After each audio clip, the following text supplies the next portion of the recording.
Selamat pagi, saya akan mempresentasikan pelajaran PPKN modul kelima. Unit pertama, warna-warni di Indonesia. Bangsa Indonesia terbentuk dari kebinekaan latar belakang suku bangsa, agama, bahasa, dan adat istiadat.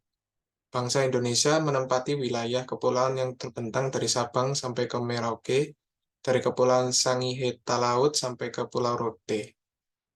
Jumlah suku bangsa di Indonesia sangat banyak. Berdasarkan sensus yang dilakukan oleh Badan Pusat Statistik tahun 2010, di Indonesia terdapat 1.340 suku bangsa. Berikut di sini ada suku-suku di Indonesia. Yang pertama di Jawa, ada suku Jawa, suku Banten, suku Cirebon, suku Betawi, dan lain-lain. Di Madura ada suku Madura. Di Sumatera ada suku Melayu, suku Aceh, suku Lampung, dan lain-lain.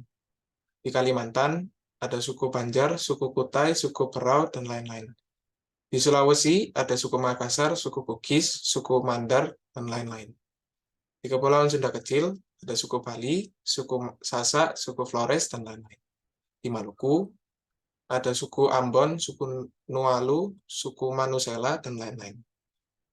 Dan yang terakhir Papua, suku Papua terdiri 466 suku bangsa, diantaranya suku Dani, suku Pauzi, suku Asmat.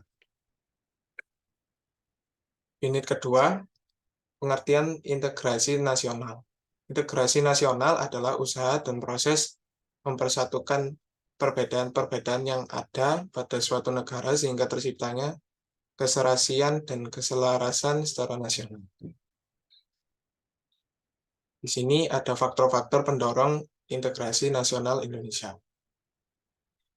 Yang pertama, faktor sejarah yang menimbulkan rasa senasib dan seperjuangan sebagai akibat penjajahan Barat dan Jepang di Indonesia. Yang kedua, keinginan untuk bersatu di kalangan bangsa Indonesia sebagaimana dinyatakan dalam Sumpah Pemuda tahun 1928. Yang terakhir, rasa cinta tanah air di kalangan bangsa Indonesia sebagaimana dibuktikan perjuangan merebut, menegakkan, dan mengisi kemerdekaan. Dan yang selanjutnya, faktor penghambat integrasi yang dapat menjadi potensi perpecahan. Yang pertama, masyarakat Indonesia yang berciri bineka dalam hal kesukubangsaan, agama, bahasa daerah, dan wilayah dapat menjadi embrio perpecahan bila tidak adanya kesadaran untuk bersatu.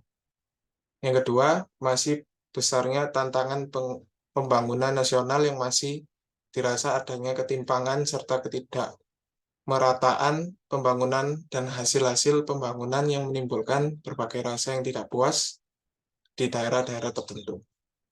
Untuk yang terakhir, tantangan yang datang dari luar berupa arus globalisasi yang melemahkan sendi-sendi persatuan dan kesatuan bangsa Indonesia melalui berbagai pengaruh yang negatif. Unit ketiga, bentuk kewajiban seluruh warga Indonesia dalam berpartisipasi dalam pembangunan nasional sebagai berikut. Yang pertama, menciptakan iklim penyelenggaraan negara yang sehat dan dinamis. Yang kedua, menumbuhkan dan mengembangkan kesadaran cinta tanah air dan bangsa. Dan yang ketiga, wajib membayar pajak tepat waktu. Unit 4, bentuk kegiatan yang mendorong persatuan dan kesatuan. Yang pertama, mencintai produk dalam negeri. Yang kedua, mengikuti proses pemilihan umum secara bertanggung jawab. Dan yang ketiga, saling menghormati perbedaan. Sekian presentasi saya. Terima kasih. Selamat pagi.